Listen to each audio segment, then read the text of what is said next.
Okay, so hey guys, I'm going to do a trade review on the 16th of June. Okay, for this day, it was sort of like a disaster day. Okay, something unexpected happened. Okay, so basically I did trade in the London session and I also traded in the AM session. So the total loss for this day is $130. Okay, so initially I lost in the London for around $34. Then yeah, now we just go through the whole trade. Okay, so this is the AM session one. Okay, so as you can see, initially right here is 5:40 a.m. okay, 5:40 a.m. I was just doing some review on my London trades. Okay, but basically I saw this relatively equal low, and I'm thinking that we are, if there's an implied dealing range, we are in the 25% list, so it should spike lower to there if it wants it. Okay, so right here I saw it offered me around 15 handles, so I went short. Okay, but yeah, I was initially going to review only, okay, but I traded. But in the end I just told myself, no, we have 8:30 a.m. news as well, so I just closed the trade. Okay, so then I just did my review. Okay, so that was the first trade.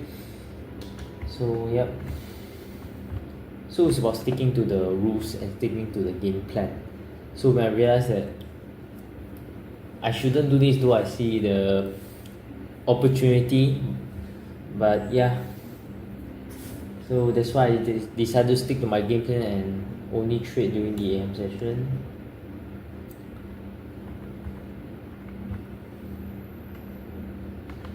Okay, so this is just me reviewing my London trade.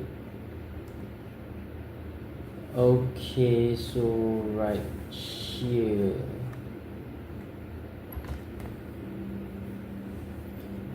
okay, it's almost to 7 a.m. Okay, so right here is 7 a.m. trade.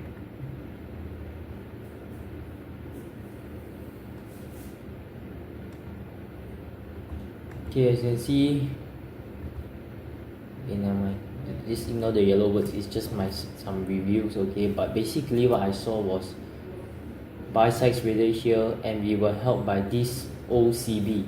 Okay, so initially I was seeing for price to just, because of this week, okay, that too, and we have a stop rate here, so I was thinking that price can just move lower. That's why I shorted. Okay, and this was just a paper trading account, but then later on, right here, okay, right here was the 7 a.m. so our 7 a.m. I did live traded this one. Okay, so right here I'm just logging into my amps.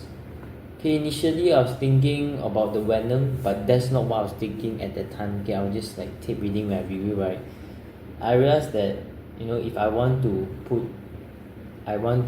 a stop loss that offers me around 10 handles to 10 handles or less than 20 handles. Okay, usually fair value gaps won't offer that kind of opportunity, so I have to take low risk shorts or low risk buy. That means trade before the fair value gap form. Okay, so it also, I am working on it, so it'll be using the random model most likely, or you know, gauntlet or whatever. Okay, so it's trading and anticipating of waiting for fair value gap to form to be a confirmation that I'm on side. Okay, so right here, but I did shorted here, so this is a live account. Okay, right here, so it's macro time, well, 6:50 a.m. macro. Okay, so right here I shorted based on the 1 minute CB right here, and we have a fair value gap. I'm expecting that fair value gap to be a breakaway gap. Okay, and yep, offering 82 handles to right here. Okay, so yep, fair gap short, so I want to see the bodies being held by that CB now.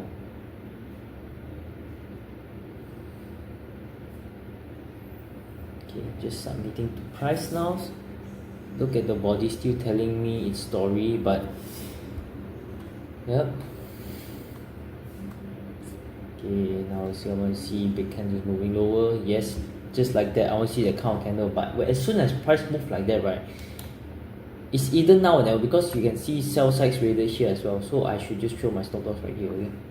And I should take profit around here because we have a CB here which can act as an inversion parallel gap, which it can potentially retrace up now, which that's why I was saying put the stop loss to here to minimize risk. And I should take profit at the order block here because you can just bounce up here, because remember this is a 15 minutes BC as well. So I was thinking that no, don't call the tops, okay? I should take profit here. That should be my terminus. Okay, no, now it's now or never. Can it continue expanding lower? That's what I'm saying. Because sell side's taken, after sell side's taken, it either continue lower or we start moving higher. Then we are right at the 15-minute CB right now, in BC, sorry. Okay, stop loss throw to where I was saying, but I believe it could have thrown earlier. 20 ticks now, so it doesn't matter if I lose now. Okay, it's a very small loss.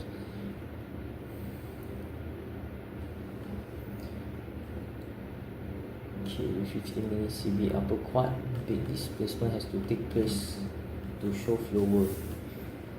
Yep. Okay, look at that displacement, just like that. Okay, so at this point, right, it either start retracing higher or it start continue expanding lower. So at this point, I only have one contract, so I should really take profit. You see price dig into this order block, so I should really take profit here, okay? That should be the lowest hanging fruit, not here, okay? Here. So yeah, but immediately I put my stop loss to better than break even, and I'll stop out just like that, okay? So you can see right here, I've stopped out basically 2166.25 and 2166.5, okay? So right here you can see the price show a wick like that. Well, that's just an indication that we don't want to go any lower. Okay, so now is the time for disaster. Right here, right here, right here, right here. Okay, so this is disaster. Okay, this is the disaster part. Okay, so very fortunate that I cut loss. Okay. Okay, right here, I want you to take note on here. Okay, you can see, look at it. This shocked me also. You can see price suddenly started minusing so many ticks, and then I was like, what is happening? Okay, basically price was actually moving against me way faster than I planned to put my stop loss. Okay. So as you can see, I put my stop loss right up there, but it did not work. Okay, and I just closed my position. Okay, so it was an instant loss of around $60. Okay, so yeah, this wasn't my intention. Okay, that's why now I have another rule, is when I enter the trade, I have to have a stop loss in together with the order. Okay, to be honest, this sort of like it I was laughing to myself, and I'm thinking, I did hesitated to not close the trade, okay, for 1 second only, because I was thinking, okay, price maybe can just start retracing lower, and I can just put my stop loss here, and I can withstand all the retracements. That was what I was thinking. But then I think, okay, no, I shouldn't do that. Okay. So yep. Okay, why I shouldn't do that? As you can see, if I didn't have my stop loss on, boom, you can see how much higher price move. Okay, that's why a stop loss is needed, and I'm glad I lost this. Okay, I'm glad I cut loss, because trading to me is always doing the right thing. Okay, so I did the right thing in here. So this is a very good lesson to be learned by really, and I'm going to just burn it into my head. Okay, so even though this was a loss, but it was a good experience, and it taught me a lot. Like, really, when something unexpected happens, just cut it. You got to just cut loss. Okay, never do the hope and pray model. Yep. So that's it for this trade review. See you guys in the next one.